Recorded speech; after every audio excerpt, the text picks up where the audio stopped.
Hi అండి. ఇంట్లో ఉన్న ఇంగ్రీడియంట్స్ తోనే చాలా ఈజీగా మనం ఈ చిప్స్ అయితే రెడీ చేసేసుకోవచ్చు. చాలా బాగుంటాయి. ఈజీగా చేసేసుకోవచ్చు అన్నమాట.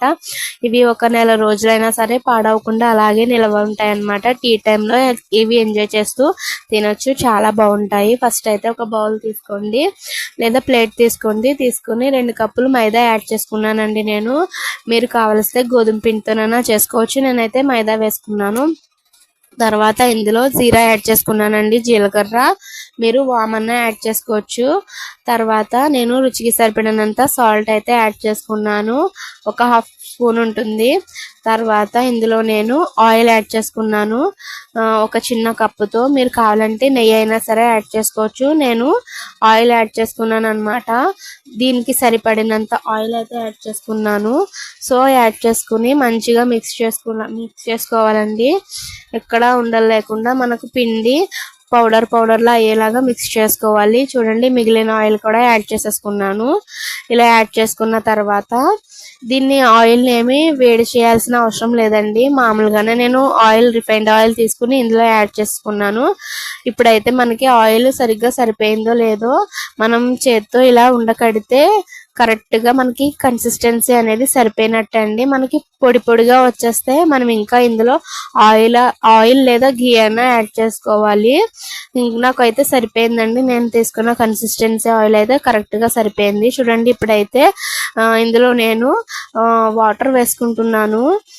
కలుపుకోవడానికి చపాతీ పిండిలాగా కలుపుకోవాలన్నమాట. చపాతీ డౌ ఉంటుంది కదండి, అలా మిక్స్ చేసుకోవాలి. మరీ గట్టిగా కాకుండా మెత్తగా కాకుండా మీడియంలో.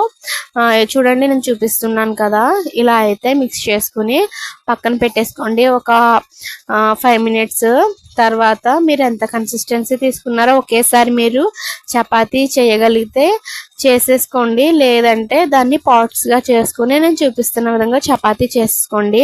చాలా పలుచగా చేసుకోండి. అంటే మందంగా కాకుండా పలుచగా చేసుకోండి. ఎంత వీలైతే అంత పలుచగా, అంత రౌండ్ గా చేసుకోండి.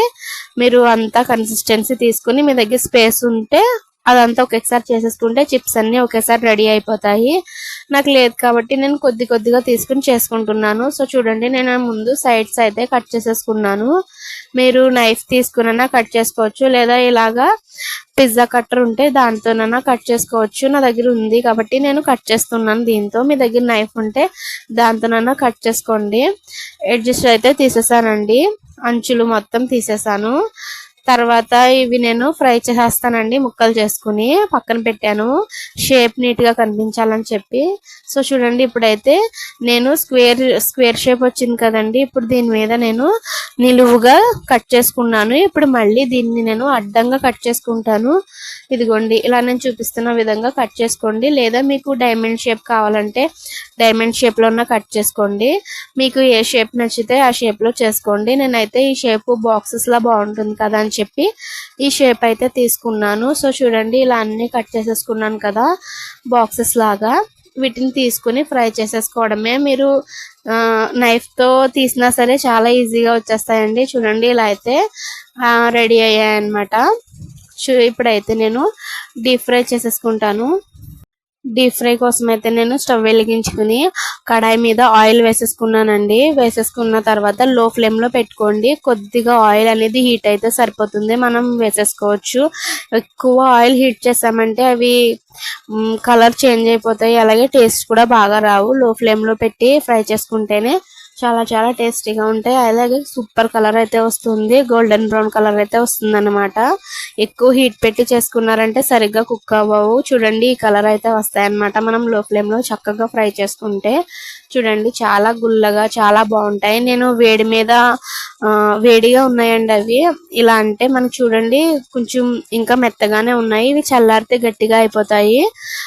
చాలా బాగుంటాయండి. ఒక నెల రోజుల పాటు సరిపడా చేసుకుని పెట్టుకుంటే ఇంట్లో ఈజీగా మనం పిల్లలకి ఇవ్వడానికి, అలాగే ఎవరైనా వచ్చినా సర్వ్ చేయడానికి చాలా బాగుంటాయి. మనమైనా సరే టీ టైంలో తినడానికి కూడా చాలా బాగుంటాయి.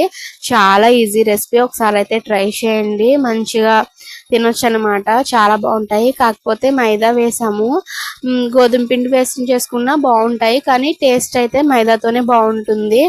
సో చూసారు కదా ఫ్రెండ్స్, రెసిపీ అయితే ఇంతేనండి. చాలా ఈజీగా చేసేసుకోవచ్చు. ఒకసారి అయితే ట్రై చేయండి. ఒకసారి చేసుకుని పెట్టుకుంటే సరిపోతుందండి, ఎన్ని రోజులైనా అలాగే ఉంటాయి. ట్రై చేసి రెసిపీ ఎలా ఉందో నాకైతే కామెంట్ చేసి చెప్పండి. అలాగే ఛానల్ ఎవరైనా కొత్తగా చూస్తుంటే సబ్స్క్రైబ్ చేసుకోండి. వీడియో కనుక నచ్చినట్లయితే లైక్ చేయండి. చూసి సబ్స్క్రైబ్ చేయకుండా లైక్ చేయకుండా వెళ్ళకండి. Thanks for watching.